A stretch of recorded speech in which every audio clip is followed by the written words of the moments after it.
Profe, consulta, ¿usted está conectado desde los dos lados? Bueno, si resulta que Google Meet me mandó una misiva diciéndome que se había hartado de mí. No, es un chiste. Mirá, me pasó algo que todavía no puedo saber, no lo pude resolver, que es que yo hago una reunión, ustedes me escuchan, pero por la conexión de mi máquina, debe ser algún factor de la conformación, no puedo escuchar lo que me dicen los demás. Entonces tengo que Ah, entrar con un dispositivo adicional que lo uso para que me escuchen. Así que en realidad doy clase por el celular, si se refiere a la voz. claro. Porque, bueno, hay algo que no sé. Y tal como van las cosas, voy a terminar este año así, porque, Se va claro, compaginando todo. llevarlo a un técnico, etcétera, implica a esta altura mucho trabajo. Claro. Sí, aparte Sí, no me sí. hubiesen dado los tiempos, ¿no? Mm. Tengo otra máquina que uso alternativa, pero con mucha menos capacidad y, y tiene más problemas que esta, que es una recuperada, pero de más potencia, ¿no? Sí, Claro. bueno. Bueno, escuchen, vamos a abordar hoy lo más rápido. Sí, ¿me hablaban? Disculpen. Bueno, les decía, vamos a abordar hoy dos aspectos finales con cierta velocidad.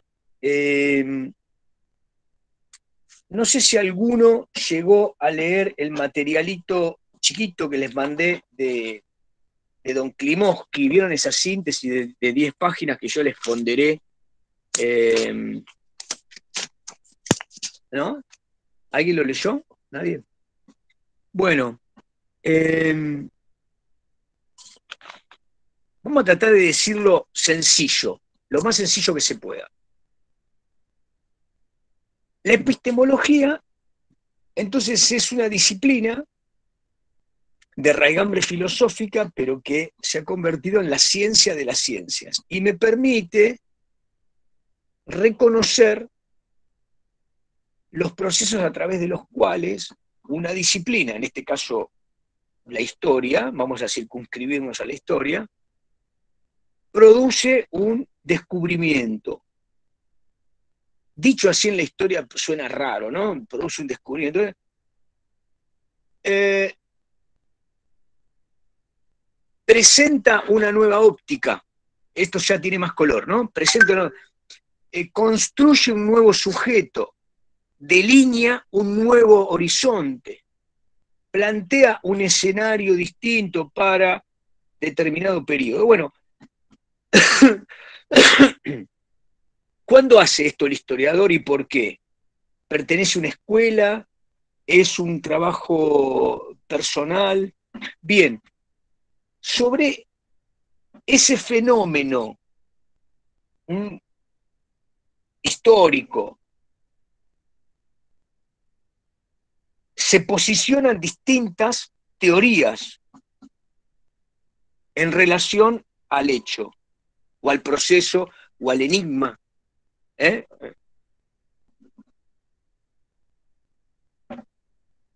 Bien, ¿cómo miramos ese fenómeno? ¿Cómo validamos? ¿Cómo la comunidad científica, las academias de historiadores, las universidades, etcétera, valoran y le validez a un discurso por encima del otro? Cuando digo discurso me refiero a discurso historiográfico, ¿no? A un formato de ciencia normal histórica, que sería cómo se explican los acontecimientos, cómo se entiende el proceso. Y finalmente podríamos decir para la historia, la epistemología también nos entrega la posibilidad de pensar cómo se aplican, qué uso se hace de esta validación. En este caso, para nosotros, sería bueno pensar qué se difunde, ¿no? ¿Qué ideas ganan eh, en las escuelas? ¿Qué ideas son difundidas en distintos ámbitos culturales respecto de lo que sucedió? En otras disciplinas parece que esto tuviese más cuerpo, ¿no? Pero yo tenía la intención de que ustedes pensaran en la epistemología como esa disciplina que nos mira desde arriba a la disciplina histórica. Si, por ejemplo, ponemos la química, como que tiene más luz. Dice, bueno, la epistemología está mirando cómo un químico o un grupo de químicos o una escuela de química de la Universidad de Copenhague trabaja con una enzima, descubre que una enzima tiene una importancia central en la disolución de un ácido que es fundamental para un proceso tal. Bien, entonces, ¿cómo se valida eso? ¿En qué medida esa teoría sobre la enzima es validada respecto de cómo se consideraba la enzima antes, etcétera, etcétera, ¿no? Y finalmente, ¿cómo se aplica? Esa enzima finalmente se convertirá en un compuesto que irá a disolver en un proceso productivo, un medicamento, se convertirá, etcétera, etcétera, ¿no? Bueno, entonces digo, el contexto de descubrimiento, el contexto de validación, y el contexto de aplicación, que tiene que ver con cómo resolvemos, cómo utilizamos la ciencia todos nosotros. Bueno, esa es la epistemología. ¿Qué nos permite mirar la epistemología? Nos permite entender que toda disciplina tiene un objeto complejo. Repitamos todo a lo que acordamos, pensemos juntos. En el caso de la historia es las sociedades en el pasado y a través del tiempo, cambiando su mirada, cambiándose a sí misma, en el marco de la producción de cultura, en el marco de la reproducción material, en el marco de la reproducción social. O sea, cambian las familias, cambia el tramado social, cambian los productos que consume esa sociedad, cambia la circulación de bienes, cambia la circulación de ideas. Bien, entonces, ahí tenemos el objeto, historia. Y el método, cómo a través de distintos periodos, los historiadores vamos valorando una manera de observar, una manera de criticar, una manera de analizar. ¿Se acuerdan que dijimos, no? El científico duda de todo, tiene pruebas, duda, pone a prueba esos restos, esos testimonios, hasta que los convierte en fuentes. Cuando los convierte en fuentes, los comprende, los interpreta, los contrasta y de alguna manera los utiliza en una nueva síntesis que será la interpretación, ¿no? La hermenéutica y finalmente la exposición del historiador. Para todo esto me permite entender la epistemología, que es una ciencia central. Bien. ¿Qué entiendo con la epistemología? Que la disciplina es una actividad humana, provisoria, incompleta, fragmentaria, que siempre tiene sujetos, por lo tanto que siempre transmite errores. ¿Sí? ¿Está bien? Con esto que acabo de decir y con la historia de la ciencia, ¿se acuerdan de Guibur, Guilliari y Guarinoni? Nos alejamos bastante de la idea de que todo lo científico es preciso. La ciencia es una actividad que busca las certezas a través del trabajo con los testimonios, las pruebas, pero que lo que hace es reducir el error.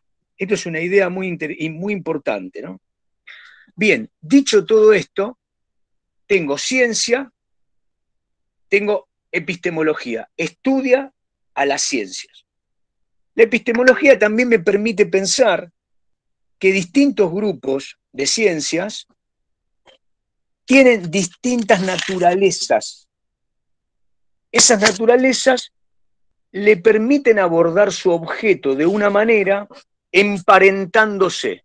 En el caso de la historia, dijimos a principio de año, yo estoy trayendo un tema de principio de año, que la economía, la política, la sociología, la antropología, la geografía, de alguna manera estaban integradas con la historia en una manera de construir un sujeto mucho más global, que es las sociedades en plural, los pueblos, la humanidad.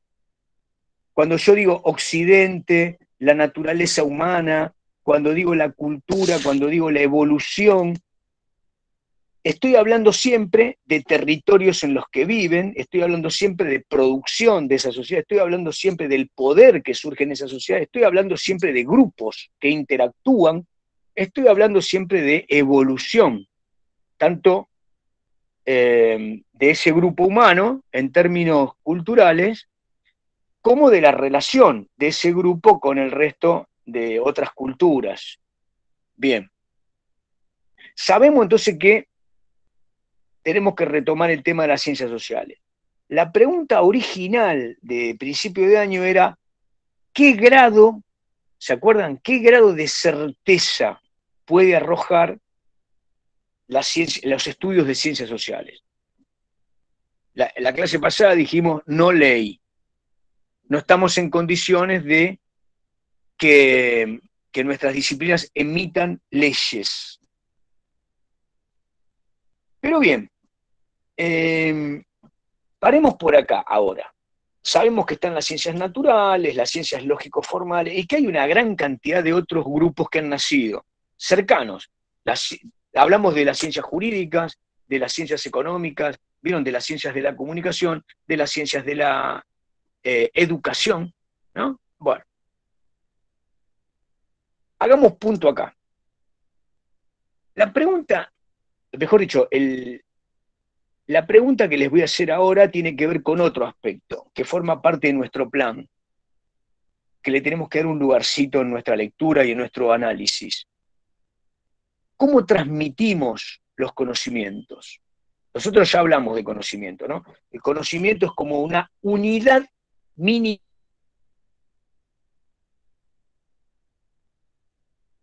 de la ciencia, del conocimiento verdadero o epistemológico.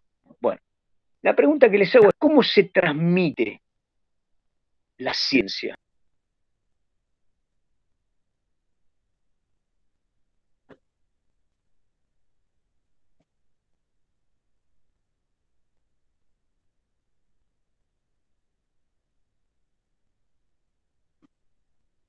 Tiempo Madariaga en el aire.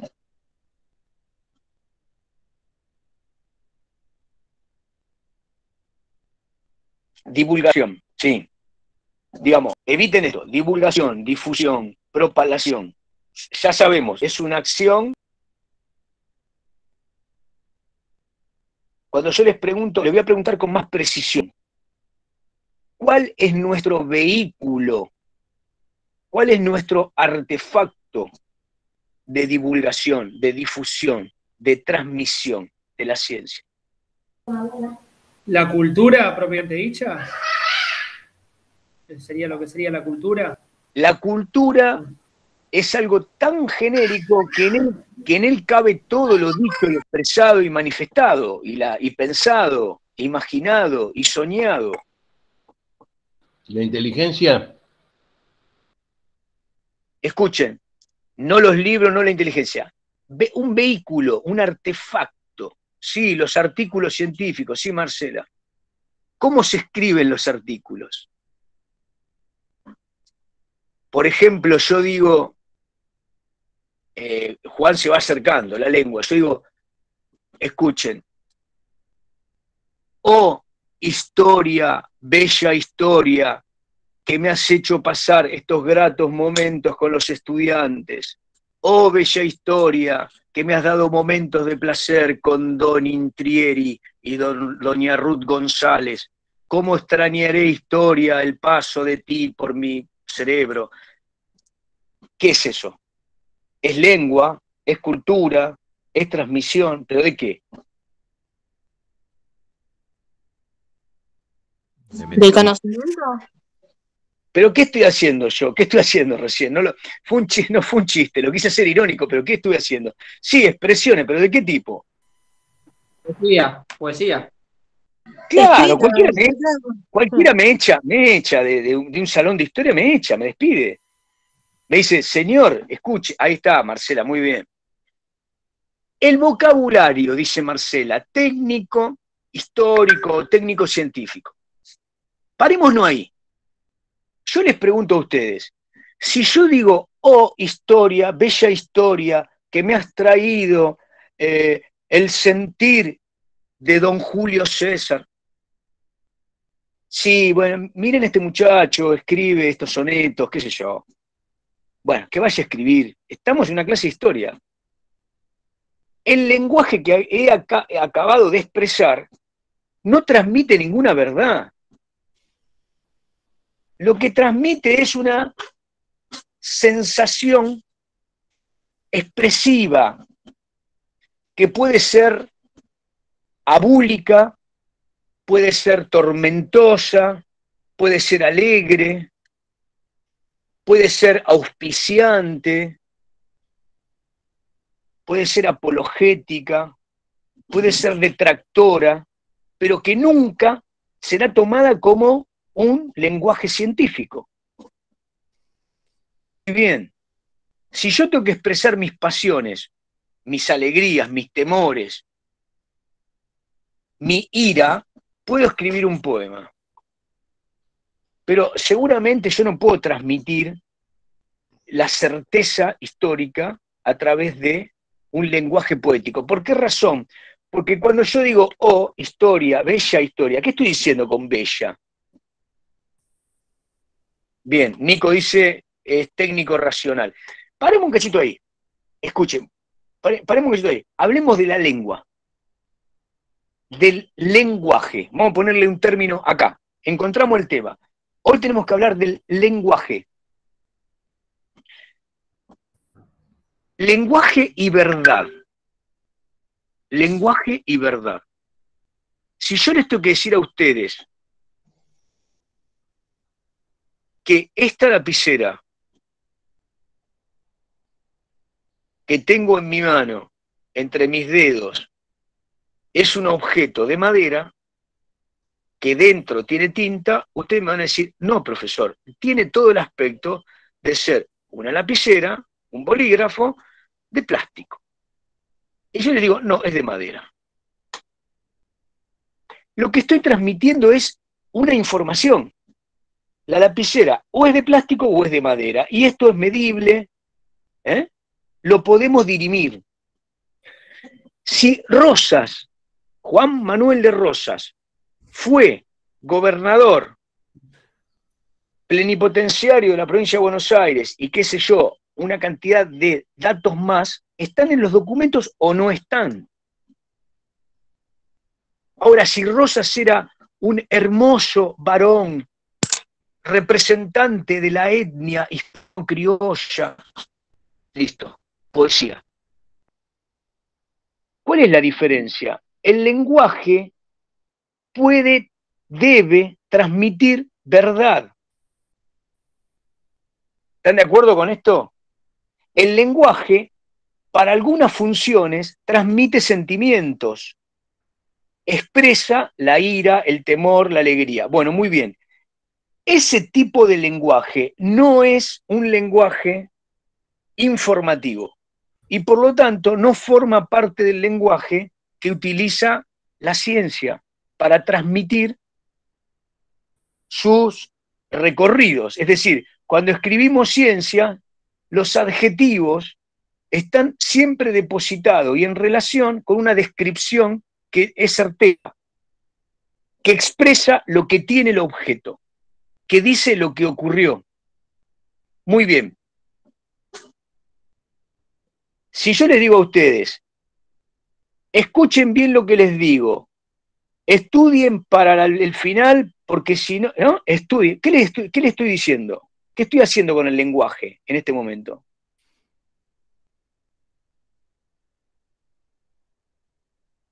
Estoy ordenando, muy bien. Esa es la función del lenguaje que se llama imperativo. Yo pido, ruego. Las funciones en las cuales nosotros interactuamos hacen que el lenguaje funcione también articulando acciones. Entonces, el lenguaje imperativo y el lenguaje poético o figurativo no forman parte de los transmisores de información, no son lenguaje científico. Entonces, lo primero que tenemos que determinar es que cuando hablamos del lenguaje científico, estamos hablando escuchen, la pregunta sería, ¿en qué medida cuando yo describo, explico, demuestro, interpreto, concluyo algo o sobre algo, lo hago utilizando un formato en el que el lenguaje adopta la forma de un razonamiento? Paremos acá. El lenguaje expresa un razonamiento. Por lo tanto, la ciencia expresa las relaciones causales, las relaciones de orden, las relaciones de jerarquía lógica a través de un formato informativo. Perdonen la redundancia, de una forma informativa. Vamos a dar un ejemplo. Yo digo, Ezequiel Calelo es más alto que Miguel Ángel Carrizo Magnetti. Y Miguel Ángel Carrizo Magnetti es más alto que Nico Calvaña. Por lo tanto, Nico Calvaña es más alto que Ezequiel Calelo. ¿Qué dicen?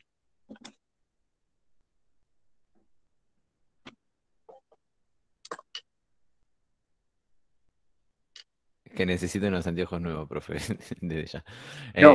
No. Perdón, no, me perdí en una parte. Si Ezequiel Calelo es más Sí. alto que Miguel Ángel y Miguel Ángel es más alto que Nico Calvaña, no hay forma de que Nico Calvaña sea más alto que Más Ezequiel alto que Calelo. yo. Está bien. ¿Y esto por qué es así? Porque es lógico.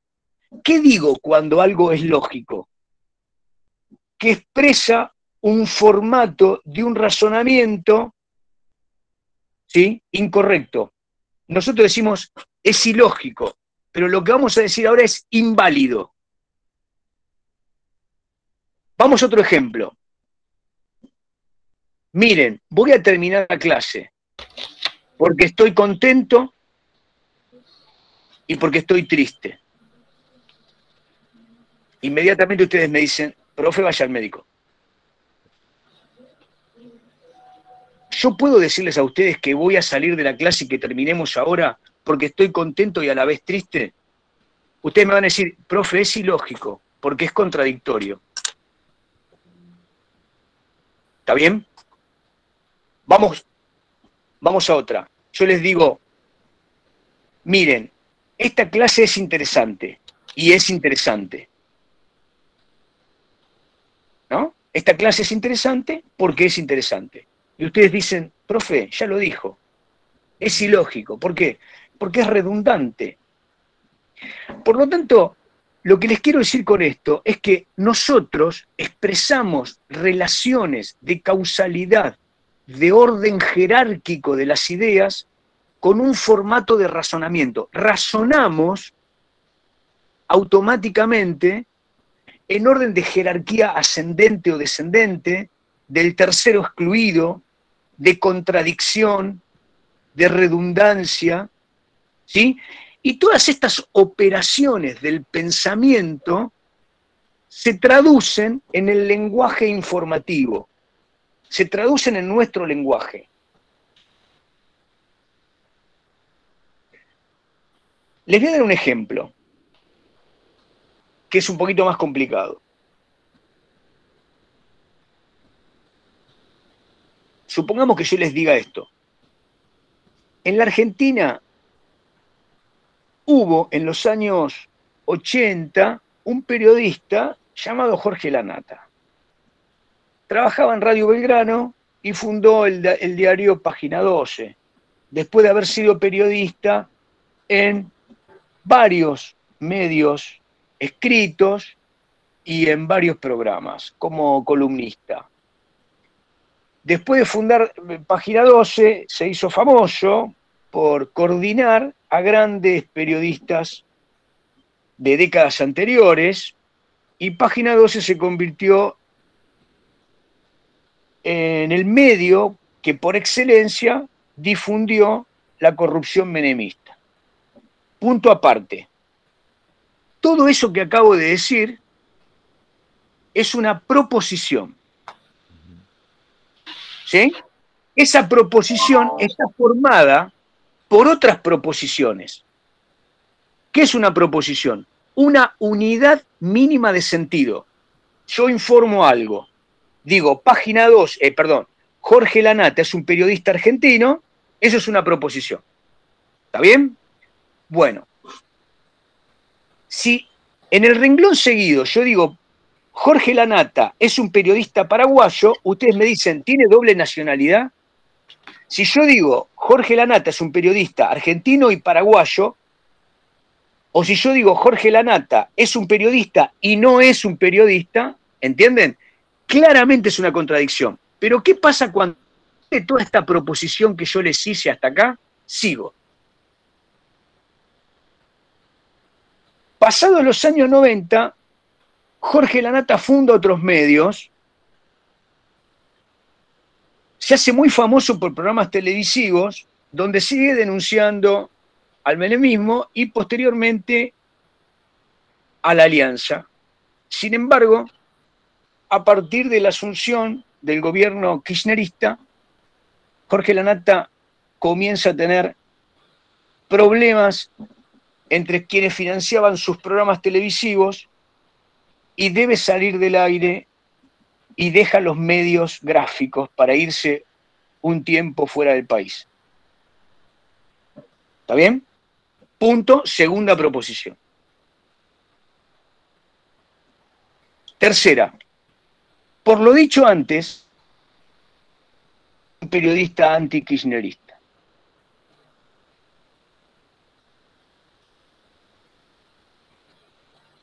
Escuchen, todos los días en los diarios, todos los días en la televisión, todos los días en los libros, uno lee estructuras de razonamiento informativo que van concluyendo. En el formato este, vamos a analizarlo. La primera gran proposición que dije yo, ¿qué es?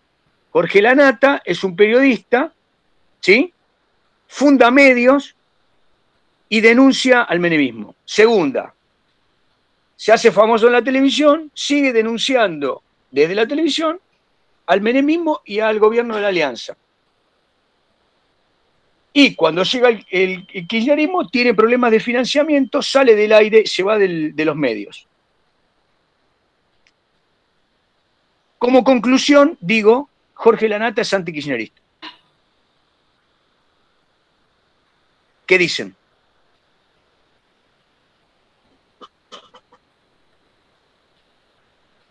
Es antikirchnerista, pero no sé si por esa secuencia de situaciones. Olvídense que Jorge Lanata, José Pérez. Pero yo les puse Jorge Lanata para que ustedes se den cuenta que cuando uno lee algo, lee con sentido.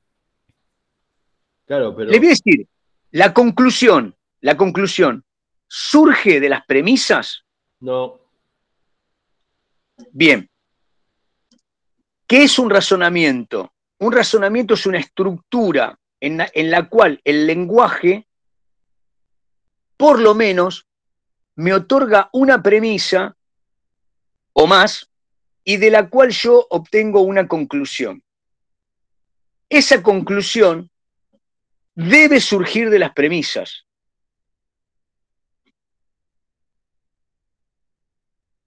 Bien.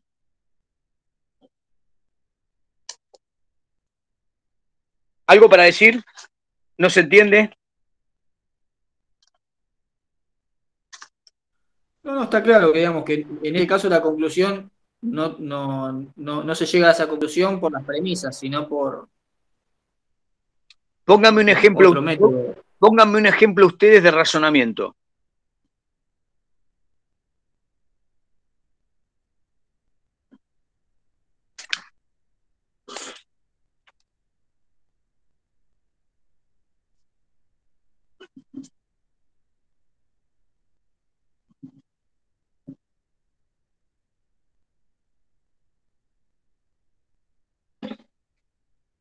Escuchen, fui a la playa de Río de Janeiro.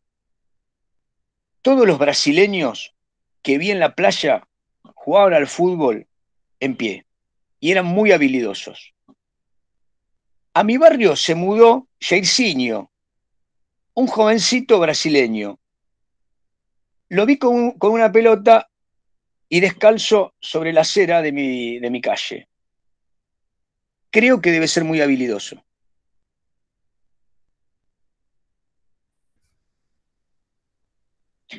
A ver, hay una premisa en donde doy una información, ¿sí? La tomo como válida, un universo colectivo. Tomo un individuo de ese colectivo y saco como conclusión que debe ser así. Todos solemos pensar así. Eso es una falacia. Claro, porque vendría a ser algo, es una conclusión, pero no la garantiza. O sea, las premisas siempre van a apoyar la conclusión, pero esto no quiere decir que se garantice. Es Muy como bien, decir, muy bien. todos los cuervos son negros y puede haber un cuervo que no sea negro. Bien, muy bien. Muy bien. Como pensar que aprobar es aprender. Bueno, ahí se metieron en un terreno complejo, sí, sí, bueno, muy bien, muy bien. Sin embargo, uno podría decir que hay algunos razonamientos en donde la primera premisa me otorga toda la verdad y de la cual puedo desprender hechos como veraces.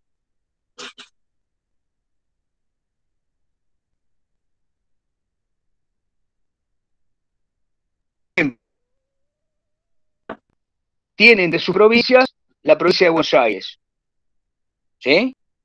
La Argentina tiene de sus provincias una provincia que es la provincia de Buenos Aires. Yo, Juan Madariaga, nací, me crié y vivo en la provincia de Buenos Aires. Por lo tanto, vivo en la República Argentina.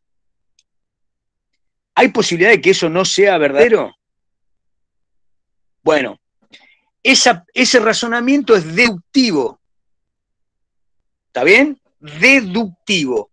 O sea, de una verdad, ¿sí?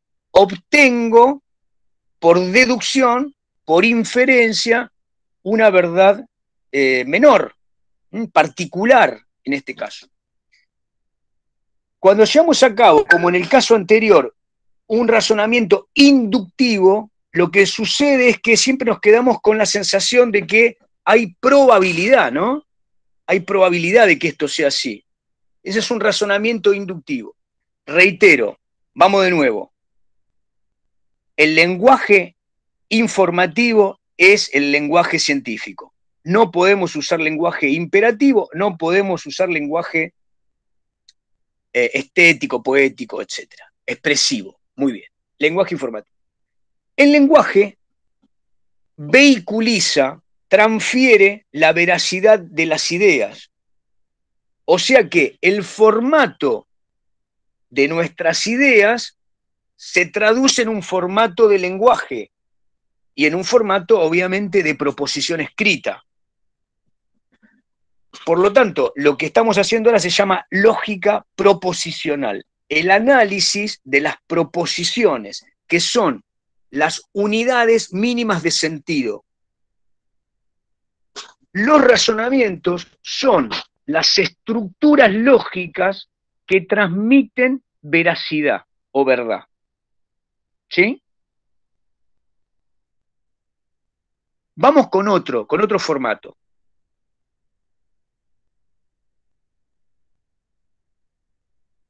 Hace muchos años fui a la Avenida de Mayo y conocí una zapatería Grimoldi y compré unos zapatos muy cómodos. Volví a ir en el año tal a la zapatería Grimoldi, pero en este caso de otro barrio, me compré otros zapatos no iguales a los anteriores y fueron muy cómodos. Volví a comprarle zapatos a mis hijos y he regalado zapatos de Grimoldi a todos los que pude. Y siempre fueron muy cómodos. Necesito unos zapatos cómodos. Voy a ir a Grimoldi porque seguramente los zapatos de Grimoldi sean cómodos. ¿Qué estoy haciendo? Razonamiento deductivo.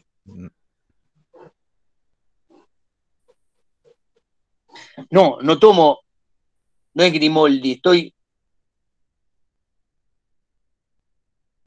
estoy comparando situaciones, ¿no? Estoy comparando situaciones, bueno. Este tipo de razonamiento es analógico y tiene el mismo grado de probabilidad que el inductivo. Bien, paremos un poquito acá. Nosotros no tenemos tiempo, ni es mi objetivo, de que ustedes analicen tablas de verdad.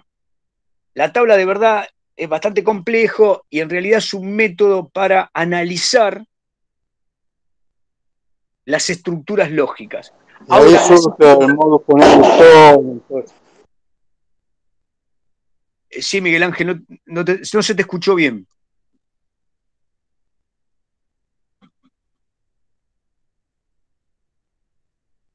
No me está escuchando, no me está escuchando. Bueno, escuchen. Quiero que ustedes entiendan esto. La lógica proposicional no se preocupa por el contenido de lo que yo digo. No se preocupa por la nata, o por Grimoldi, o por la provincia de Buenos Aires o la República Argentina. No le importa eso. Lo que la lógica proposicional necesita es ver si la estructura de las premisas y la conclusión son correctas. Sí, me di cuenta que algo te pasaba, Miguel Ángel, tranquilo. ¿Se entiende lo que digo? No, ¿podría repetirlo? Sí, que para la lógica proposicional,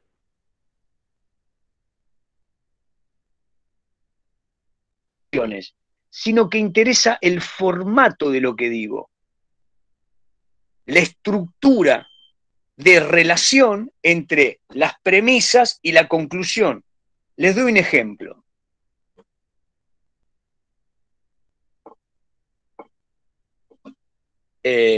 A ver.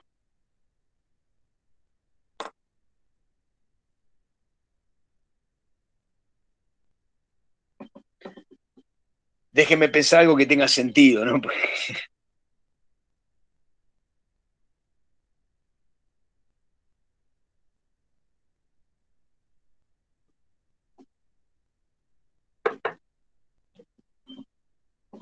Todos los marcianos del sistema solar son verdes.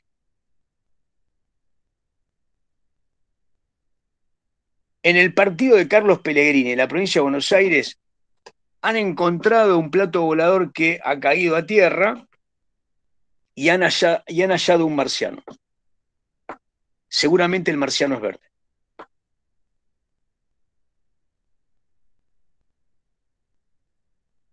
Es una estructura lógica, ¿sí? Todos los marcianos son verdes, a la lógica proposicional no le importa. No le importa si hay marcianos, si los marcianos son una construcción imaginativa o si efectivamente existen los marcianos. La lógica proposicional tiene como preocupación que los que hacemos ciencia no traslademos ambigüedades, contradicciones, falsedades, falacias a través del lenguaje. Es decir, lo que pretende la lógica proposicional es que a través del lenguaje, por uso inadecuado de las relaciones, por falacias, llevemos a las conclusiones elementos que no son racionales.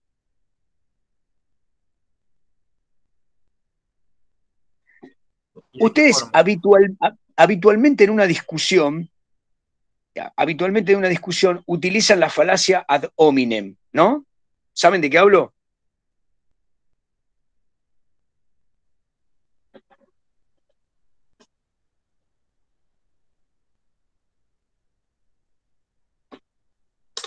Esperen que voy a buscar, a ver si encuentro un ejemplo. Es algo personal, ¿no? Como que Exactamente. tal persona hizo tal cosa, entonces tal persona es mala.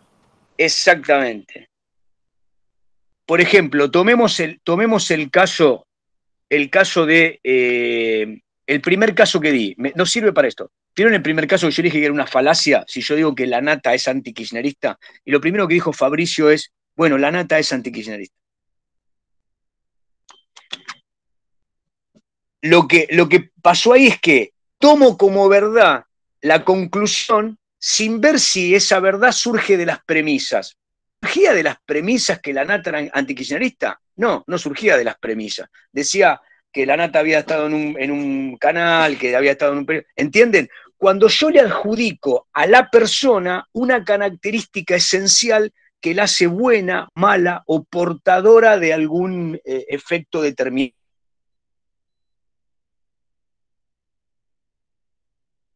Sin que esté presente en las premisas la información que habla sobre lo que estoy razonando, ¿no? Bien, hay una cantidad de falacias, las más comunes son las ad hominem, pero hay muchísimas otras falacias en donde nosotros lo que hacemos que es sacar conclusiones sin tener en cuenta las premisas. ¿A qué me refiero con esto? Cuando nosotros hablamos en la calle con nuestros amigos o hablamos cotidianamente, transferimos a las conclusiones elementos que son hipótesis no planteadas. ¿Está bien lo que digo? Ustedes cuando están hablando con alguien, hay algo entre los dos que no está en el diálogo, que supone que ustedes piensan de algo y el otro entiende que es de esa manera. Por lo tanto, en la estructura de lo hablado, se llega a conclusiones que no están contenidas en lo que van diciendo. Por lo tanto, esas construcciones no son científicas. No digo válidas para la comunicación. La comunicación se construye cuando A y B, Nico Cabaña y Juan María, se comprenden lo que están diciendo. Acá lo que estamos diciendo es que cuando alguien escribe un libro de historia, la proposición 1 da una información, la proposición 2 da otra información, y si se va a sacar una conclusión en el párrafo 3, tiene que ser a partir de lo dicho en 1 y en 2. Porque si no, ¿de dónde aparece esa conclusión? ¿Se entiende lo que digo?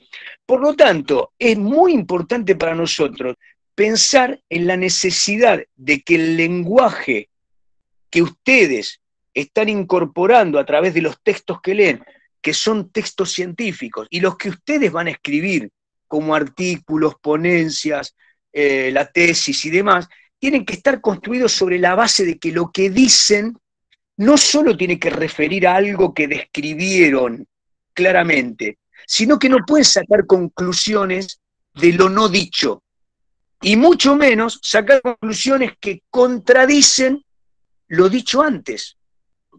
Vamos a un caso más grosero, más grosero. Un libro. Entonces, tomo el prólogo y el autor dice en el prólogo, en este libro voy a demostrar que A y B han sido los factores del derrumbe de C. Lo haré a través del siguiente método. Analizaré los documentos tales y tales y tales y tales. Muy bien.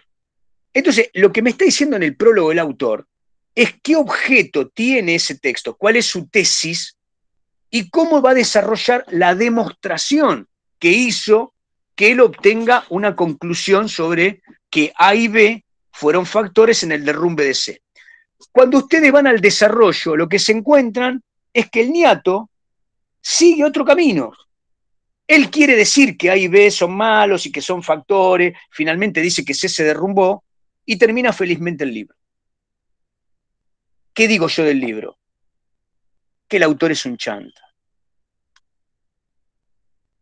Seguramente, cuando ustedes van leyendo las proposiciones, lo que va construyendo el autor, ¿se entiende? No sigue un método, porque la falsedad en ciencia deriva de no seguir un plano científico y de no respetar también un plano del lenguaje con el que yo continúo la actividad. Si tomamos un libro, podemos plantear que un texto, en el prólogo o en la introducción, plantea una tesis, y a lo largo del desarrollo, ustedes tienen que comprobar que lo que dice el autor va surgiendo producto de lo que afirma, y que eso que va afirmando va siendo comprobado con testimonios o con el propio lenguaje. ¿Sí? El texto de historia va a tener un aparato erudito, ¿no? Entonces, esta clase tendría que cerrar por acá. ¿Importa lo epistemológico? Porque yo tengo que seguir el recorrido de objeto y método a partir de un libro, pero no solo eso. Tengo también que entender que el recorrido científico tiene que estar validado por la continuidad de la veracidad en los razonamientos que se expresan en el texto, en las proposiciones, ¿no? Sí, Nico. Sí,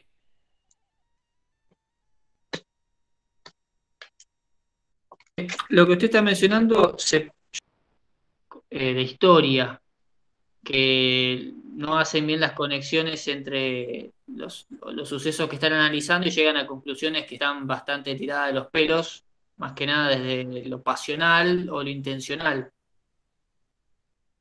Sí, señor. Sí, señor. Miren, esto que está diciendo Nico, gracias Nico, muy importante tu participación.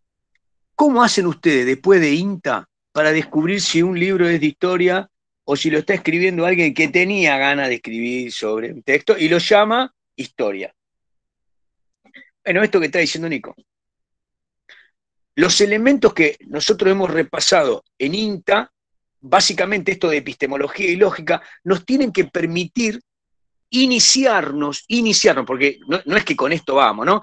Iniciarnos en una lectura científica, analítica, de textos científicos, ¿no? Si ustedes siguen este recorrido en cuarto, después de toda la lectura y los análisis, van a estar en condiciones de escribir historia, que significa escribir desde razonamientos deductivos, inductivos, analógicos, no importa cuáles, pero desde esas estructuras a partir de una lógica proposicional que mantenga la veracidad y pensando que tienen que trabajar con testimonios que se conviertan en fuentes, que tienen que estar descriptos, demostrados en el texto o en el artículo que escriban, ¿no? En el capítulo que escriban. Para mí esto es fundamental y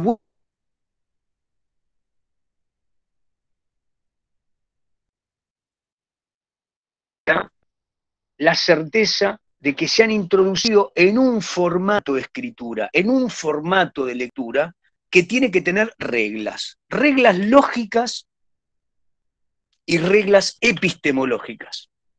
Es decir, reglas científicas y reglas en el lenguaje. ¿Sí?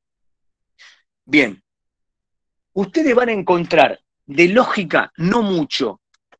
Van a encontrar unas paginitas en Klimovsky y van a encontrar en el libro que yo les mandé, en los capítulos que les mandé de Esther Díaz, lógica y lenguaje,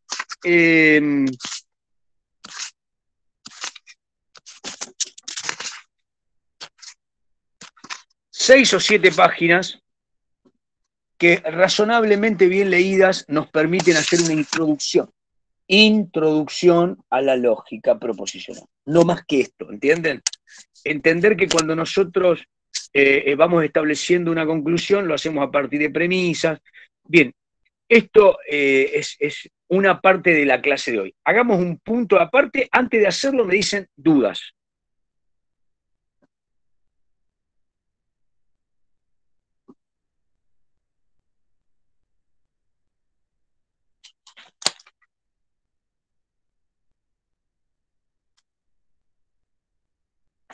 Bien, va bien, no tienen ninguna, si no tienen ninguna duda con esto, es que,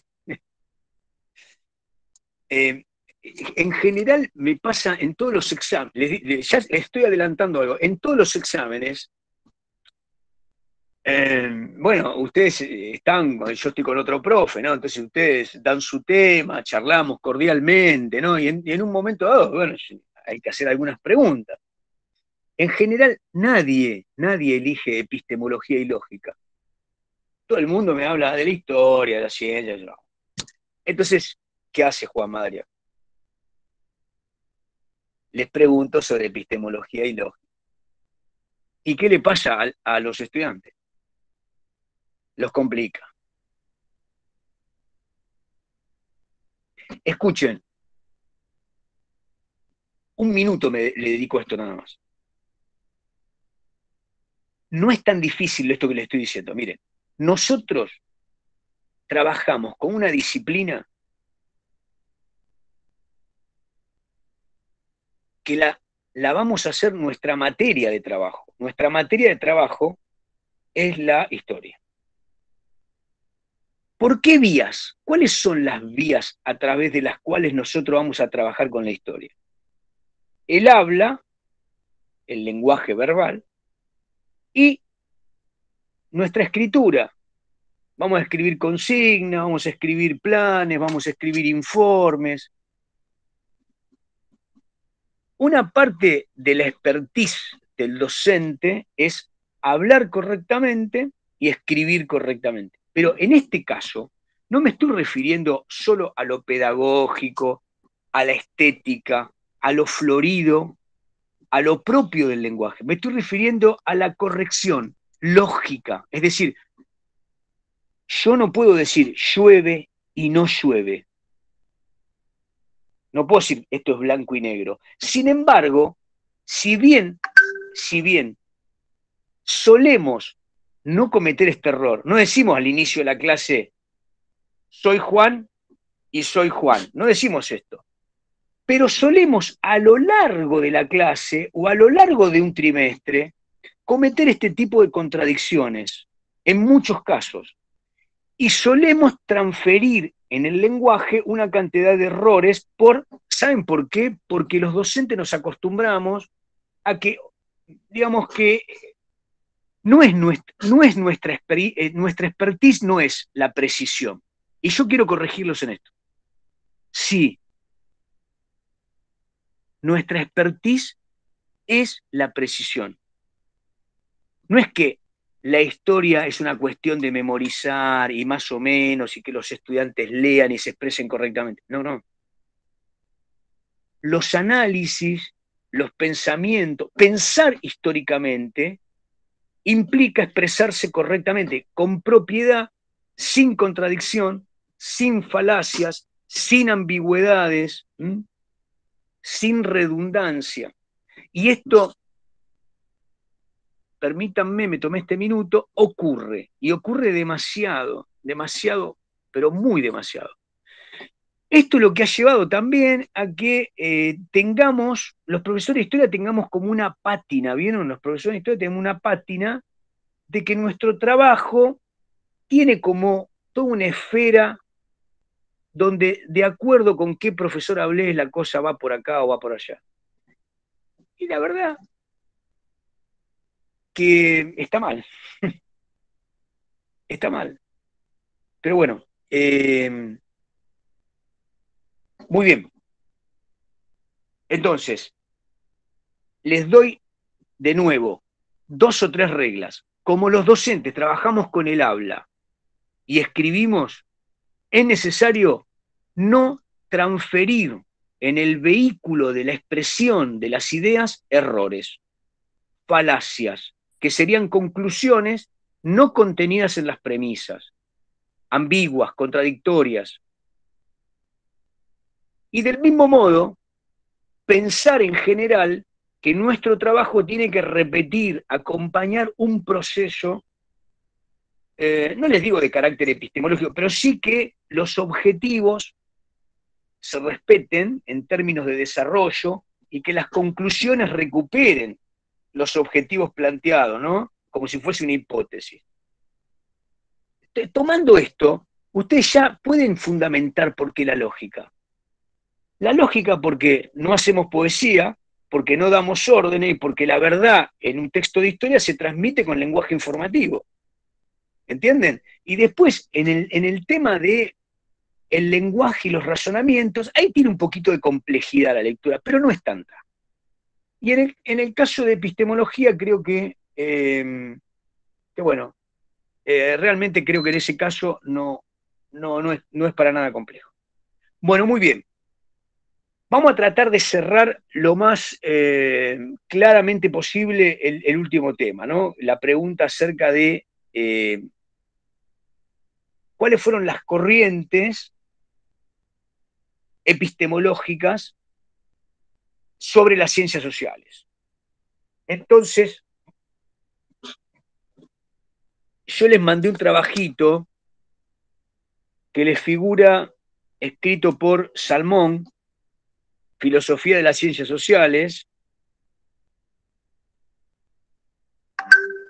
Vamos a tomarlo de ese trabajito, son pocas páginas.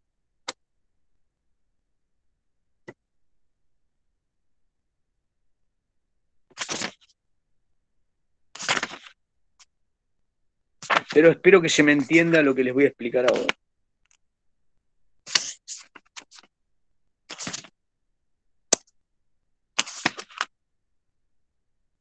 Bien. Bueno, ¿son las ciencias sociales ciencias? ¿Se acuerdan de lo que habíamos trabajado con Pierre Vilar al principio, no? Bueno, están tratando de ser ciencias. ¿En qué sentido decimos ciencia, no? Pierre Vilar decía que eran provisorias en construcción, ¿se acuerdan? Hablaba de la historia inteligente, de la historia razonada. Recuperemos eso. Historia razonada, historia de inteligencia, conocimiento provisorio, conocimiento en construcción. Eso decía Pierre Vilar en el prólogo. Bueno, las ciencias sociales estuvieron sometidas desde fines del siglo XIX a una tradición que Salmón llama la tradición naturalista. ¿Qué objetivo tenía la tradición naturalista? Bueno, que las ciencias sociales copiaran el método de las ciencias naturales, la física y la biología. Entonces, en ese punto, digamos,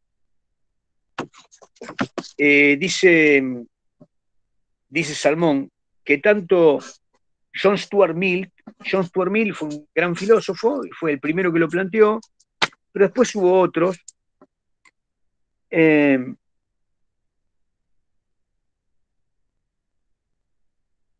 Planteaban que si las ciencias sociales tienen que convertirse en ciencias, lo tienen que hacer siguiendo el parámetro de las ciencias naturales, ¿no?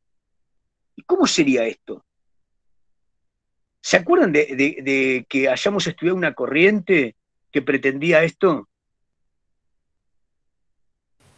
Positivismo. Muy bien, muy bien. El positivismo. Decía, bueno, contamos las cosas si están las pruebas, ¿no? El positivismo era un cientificismo, pero que seguía las reglas del método experimental de la época, ¿no? Mediados del siglo XIX.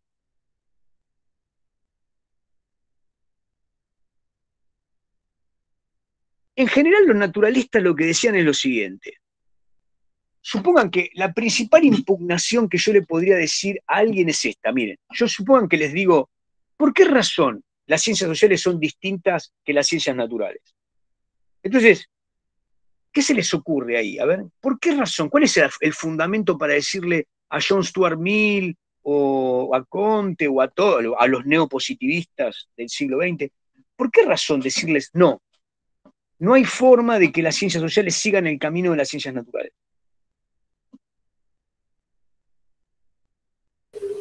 Y yo recuerdo que en Carr se refutaba bastante eso con el tema de la idea de progreso, que el darwinismo y todo lo que eran las ciencias naturales tenían un progreso y una evolución mucho más lenta y más letargada, digamos, de lo que sería la evolución del ser humano, en especial en los últimos milenios, digamos.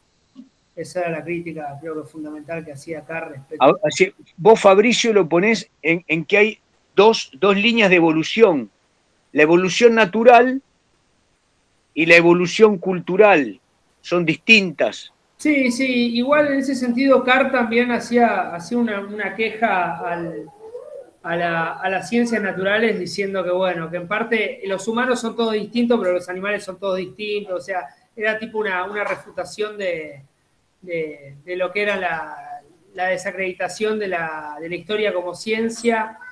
Y bueno, era todo un vericueto donde terminaba explicando que al fin y al cabo la historia no era muy diferente del restante de las ciencias, porque a pesar de que trataba casos particulares, se iba, todo lo que es en la naturaleza también está enfocado desde lo particular, pero que yo recuerdo era eso, la idea de progreso respecto del darwinismo con lo que sería el ser humano, era, en lo social por lo menos, era bastante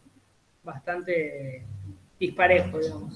A ver, ¿y qué dijiste, Marcela? Repetilo en voz alta, ¿podés?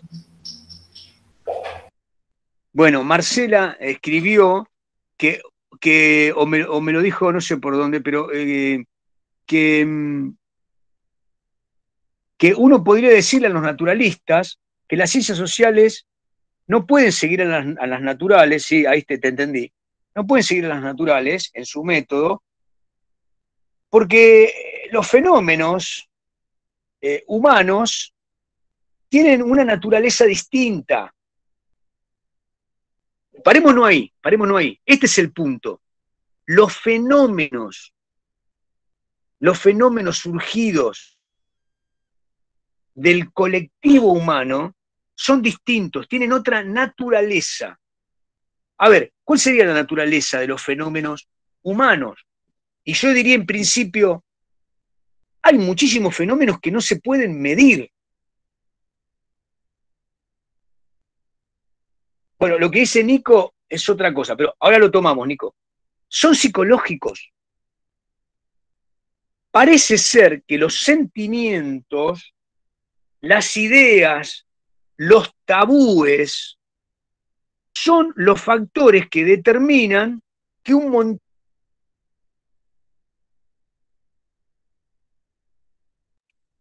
acuerden una determinada conducta. Por ejemplo,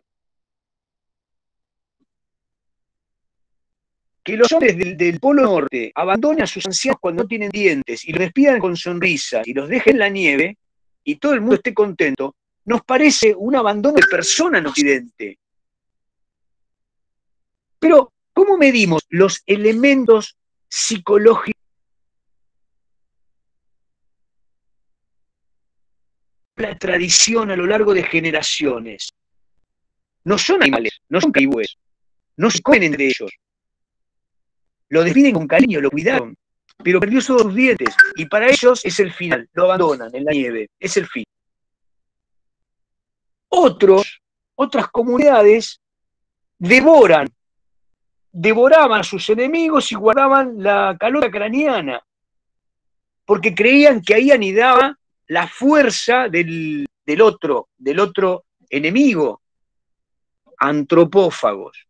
Pero se parecen a los animales que matan para comer exclusivamente o que matan por peligro. No, los humanos mataban simbólicamente. Es lo mismo que la quema de una bruja en la Edad Media, en la plaza, porque en ella habitaba el demonio y había que expurgarlo. No. Los banquetes. Bueno, ¿qué estoy diciendo con esto? La cultura es un fenómeno externo. Yo veo rituales, veo comunicación, veo texto, veo idea, pero la transferencia no la puedo observar porque es psicológica. Es, en todo caso, un conjunto de principios, normas, rituales, ideas, fantasmas. Se llama fantasmática. Imaginarios. Por ejemplo, ¿qué sería la fantasmática? ¿Qué corno es el infierno para Occidente? El infierno se fue modelando en el Dante, ¿no? Pero el infierno es un lugar donde nuestra alma sufre por la eternidad. ¿Qué corno es el alma que sufre la eternidad? Digo, esto es una construcción que hizo que generaciones sufrieran obedeciendo al sacerdote. Entonces, digo, estos fenómenos, ¿qué tienen que ver con lo que hacen los animales, con lo que le pasa a las plantas? Punto aparte. depende, el colectivo humano, depende de las plantas, de los animales, de la tierra, del agua, de la atmósfera, por supuesto que sí. Entonces, ahí me paro. ¿Habrá una relación de algunas disciplinas que están en contacto con las ciencias sociales que registran cómo las ciencias naturales, digo, la geología, la geomorfología, la ecología? Sí, por supuesto que sí.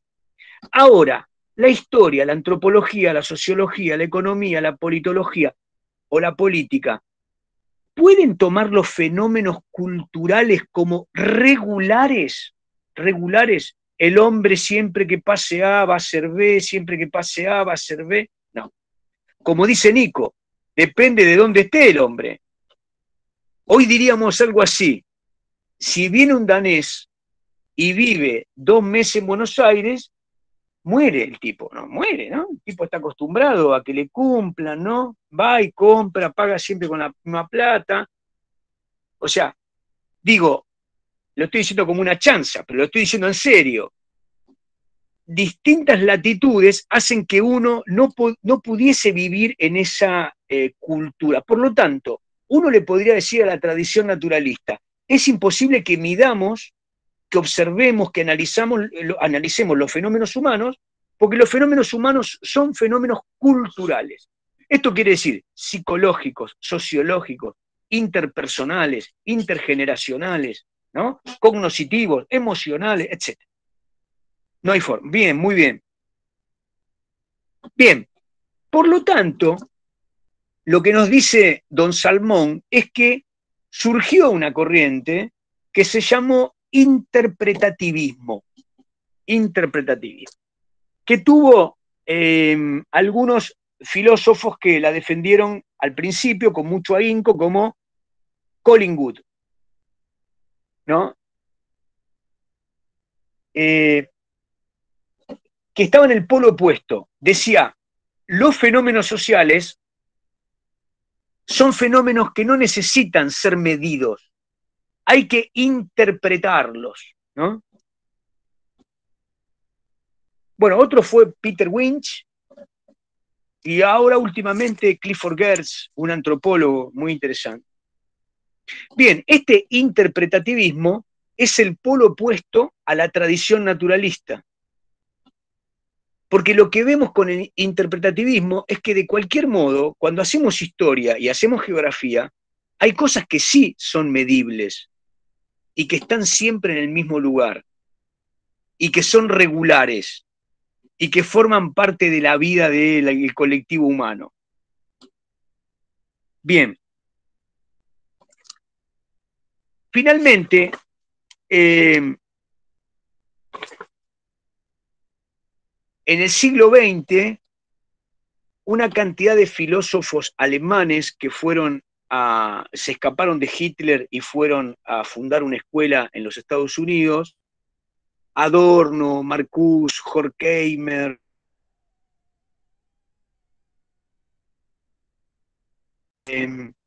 han fundado la que se llama teoría crítica. ¿Y qué dice la teoría crítica? Dice: nosotros no queremos discutir la epistemología de las ciencias naturales. Lo que decimos es que las ciencias sociales, está bien, Miguel Ángel, quédate tranquilo, está grabada la clase, después la escuchás, que decía, los fenómenos sociales, las ciencias sociales. Ahí entró Carla. Hola Carla, ¿cómo te va? Bueno, les decía, las ciencias sociales necesitan un estatuto propio. Les voy a dar un ejemplo. Desde que se fundó la ciencia, la ciencia moderna, en el siglo XVI, había una serie de principios que se fueron manteniendo en el tiempo. Uno de los principios era que todo desarrollo analítico, teórico, en el que el científico observador tuviese intención o prescripción, estaba modificando el hecho y por lo tanto no era ciencia. ¿Se entiende lo que digo? Por ejemplo, un abogado, un médico o un docente no serían científicos. ¿Por qué? Porque lo que están queriendo es cambiar el fenómeno que ven. Quieren educar, quieren curar, quieren hacer funcionar la ley, ¿no? Entonces, lo que dice la teoría crítica es que las ciencias sociales responden a la intención, responden a los intereses y responden a los valores. Por lo tanto, en el estatuto de la teoría crítica, las ciencias sociales son ciencias, pero son ciencias distintas a lo que decía el interpretativismo y a lo que decía el naturalismo. ¿Se entiende? Naturalismo, interpretativismo, teoría crítica.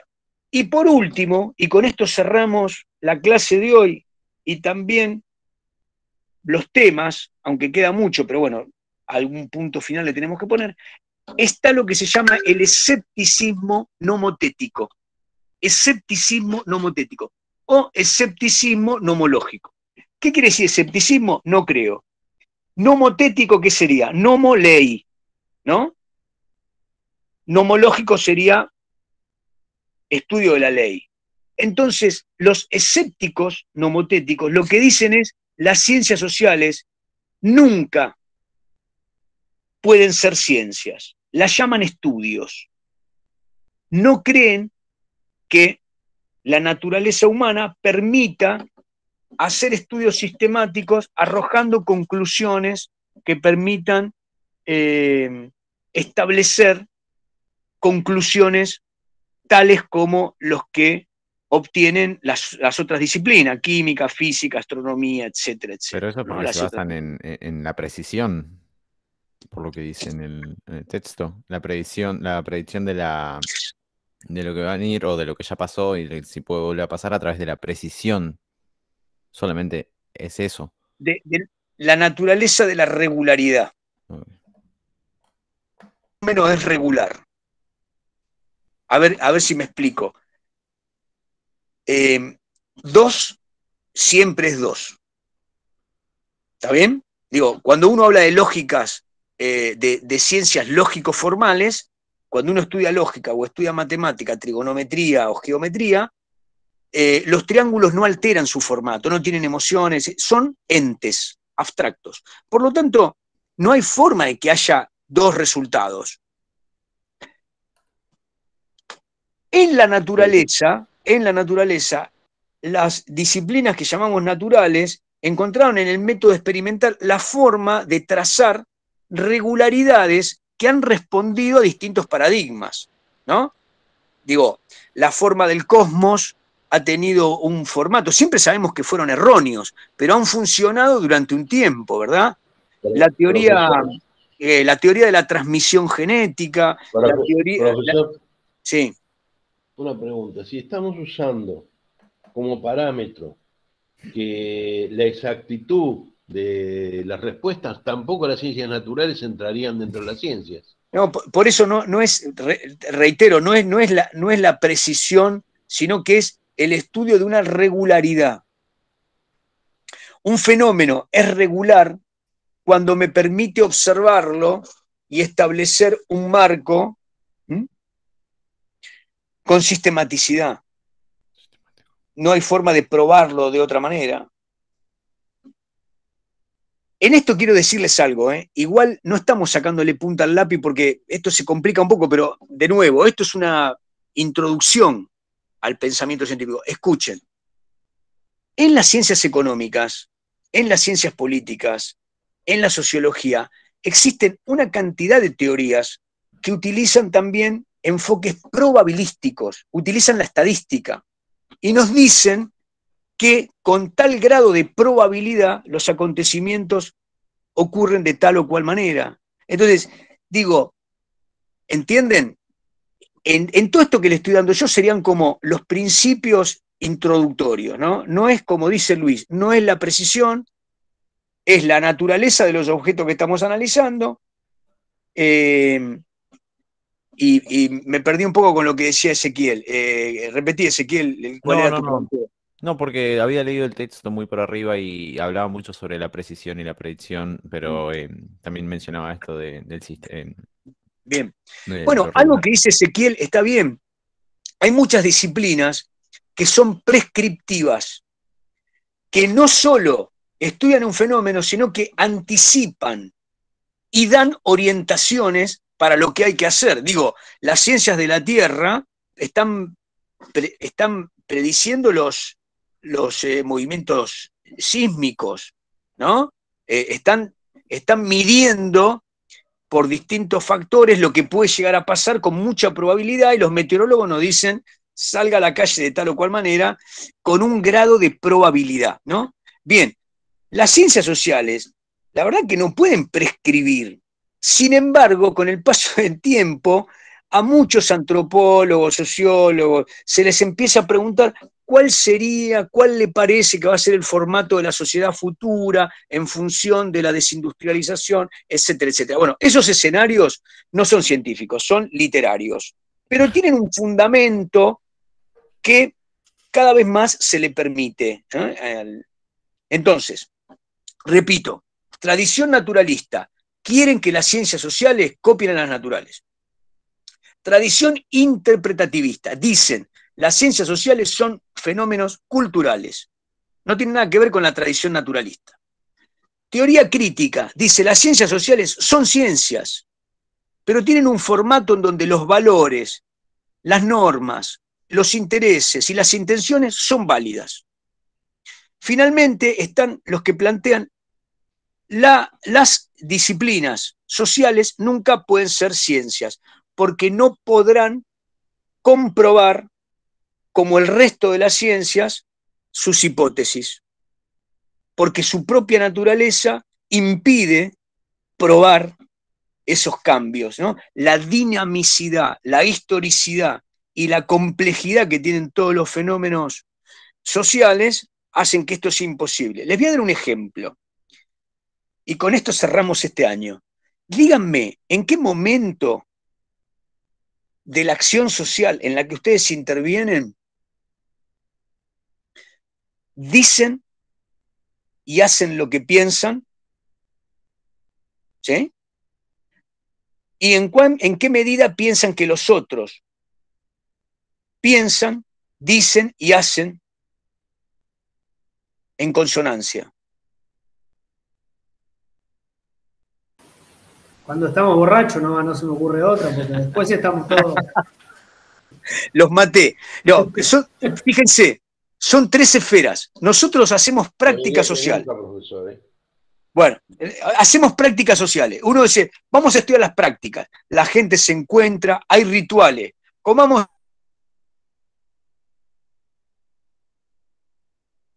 pizza, ¿cuánto hace que no te veía, no? Entonces hay una esfera de lo social. Después vuelvo a mi casa, soy padre, y soy esposo, y soy director, y soy docente, y soy amigo, y soy todo eso con reglas distintas en cada ámbito social. Ahora, en cada momento pienso otra cosa y no digo práctica, discurso y teoría. La complejidad de la cultura implica que siempre estamos en 3 planos y que el plano interior, el plano cognoscitivo, es psicológico y con todo lo que eso implica. Ustedes seguramente ahora tienen un parcial de psicología. Digo, por decir algo, ¿no? Freud, Lacan y unos cuantos ñatos más nos vinieron a decir que todo lo que ocurre tiene que ver con cuando éramos niños y lo que nos pasaban, y nos cuentan la filogénesis de nuestro aprendizaje y de nuestra estructura de personalidad. ¿Está bien? Piensen eso por un momento. Y yo les estuve diciendo que Marx decía que el Estado y la política y la sociedad, todo depende de cómo produce una sociedad. Traten de unir ambas cosas. Y piensen que en la estructura económico-social política viven sujetos que se aman, que tienen vida interior, que tienen emociones, que tienen ira, y que son una construcción subjetiva de su historia psicológica. Complicado, ¿no? Qué complejo. complicado. Bueno, con esto que les quiero decir, obviamente yo hasta acá traté de que tengamos una introducción en términos epistemológicos.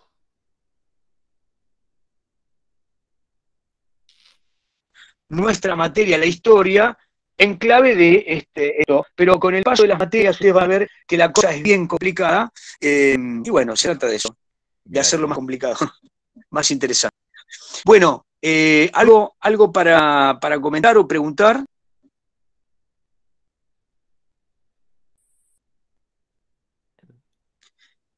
Discúlpame, Suyay, que te pregunte, ¿qué es ese moño? Pensé que era un moño que tenías puesto, ¿no?